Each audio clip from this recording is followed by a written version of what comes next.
Hi, Dave and Kathy Vriedeveld here from Fright and Falcon in Falcon, Colorado. We run an outdoor haunt. We have to put up our walls every year. There's over 100 panels and lots of holes to dig, lots of work to be done. The best way to do that is to get your friends and neighbors to help you, and the best way to do that is to have a luau. So for the past couple of years, we've had a luau, cooked a pig in a pit. It's called an emu pit in Hawaii. We'll start the pig in the morning, and by the time we're done putting up the walls with our friends, it'll be ready to cook. So this is the process we use to cook the pig. First, we dig the pit, obviously.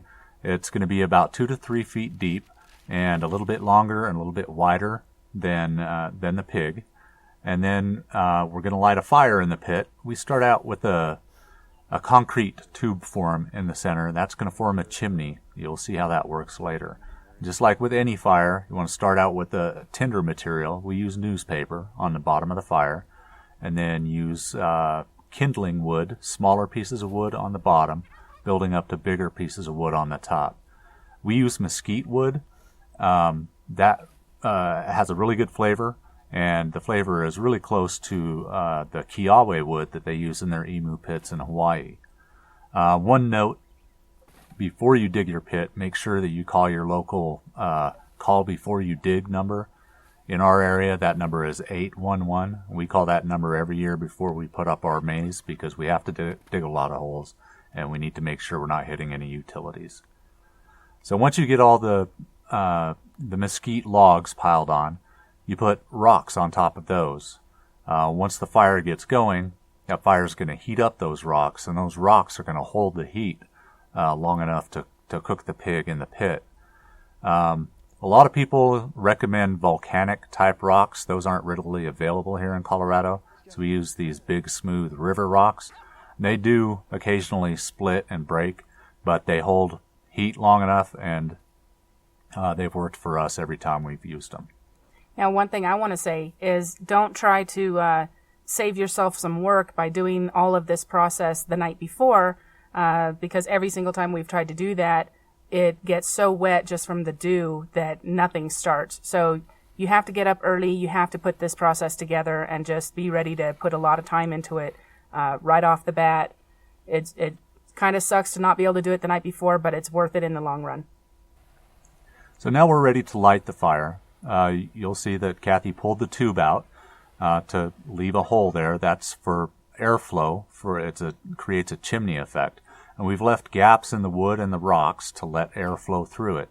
And this chimney really gets that fire down in the pit going really well. In years past, I've seen the flames shooting out of this chimney hole up to like 10 feet in the air. It's a good thing it was early in the morning. Nobody saw it and got mad at us. Yeah, it was quite the sight. This one wasn't quite as violent, but this did the trick. It got the wood going.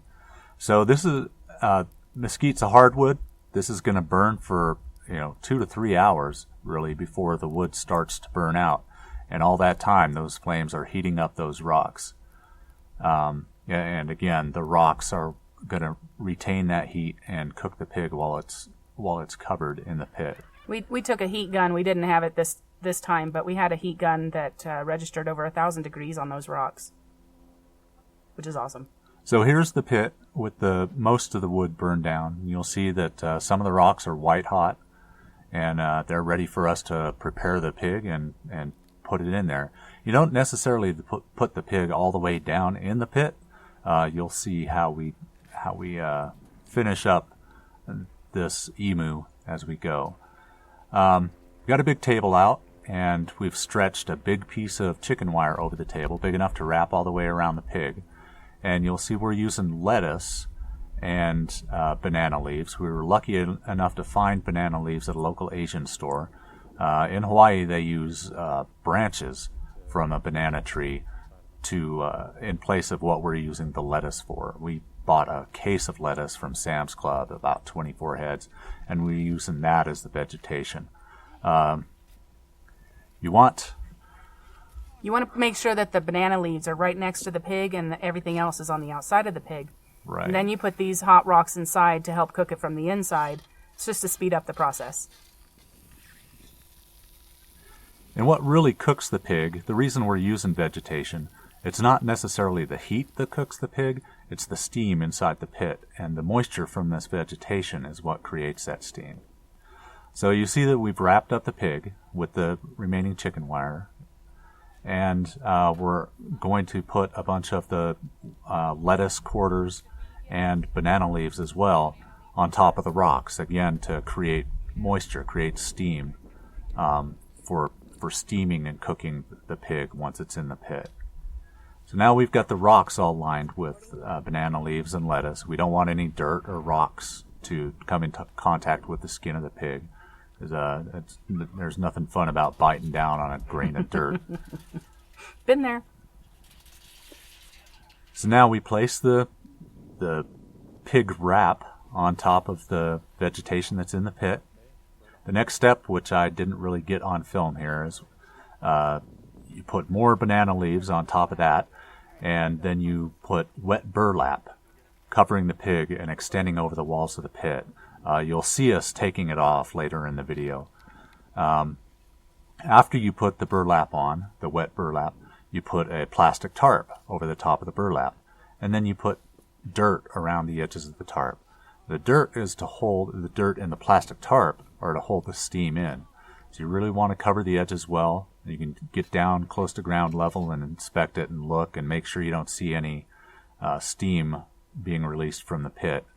And then you let your pig cook for several hours. You can do something fun in the interim, like putting up the walls to a haunted maze. This pig took, I think it was 4 or 5 hours. The time to cook the pig really is going to differ based on the size of the pig, the depth of the pit, the heat of the rocks, the weather temperature outside. So the best way to make sure that the pig is all the way done is to insert a meat thermometer into the thickest part of the meat, usually the rump, before you bury it, and you can have the digital readouts outside the pit. Once the pig reaches an internal temperature of 170 to 180 degrees, it's time to pull it off the pit. You'll see here we're taking the dirt off the edges of the plastic tarp and then peeling the tarp back. Trying to make sure that dirt doesn't fall in the pit. Right. Yeah, that's one thing you got to keep keep in mind. Keep in mind the entire time, is you don't want to drop dirt onto the pig itself. There are the burlap bags that we soaked before putting them over the pig. We get those at a local coffee brew house. They do the grinding there, and they sell their burlap bags once they're done with them for about $5 each.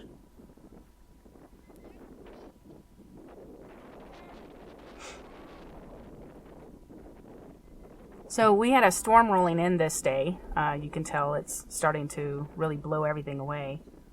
And we thankfully got that pig out of there just in time before the storm came in. Finished up the maze walls and got the pig out of the pit right before the rain started. We took a couple of lengths of rebar and stuck them through the holes in the chicken wire to lift the pig out of the pit and carry it over to a table.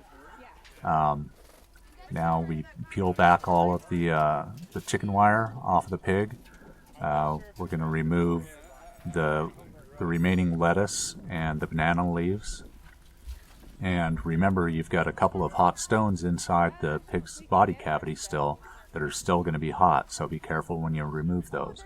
We use tongs to remove those, just regular barbecue tongs. Right. And if you let the internal meat temperature get to 170 or 180, the meat's going to peel right off the bones and feed several dozen of your closest friends. Thanks for watching.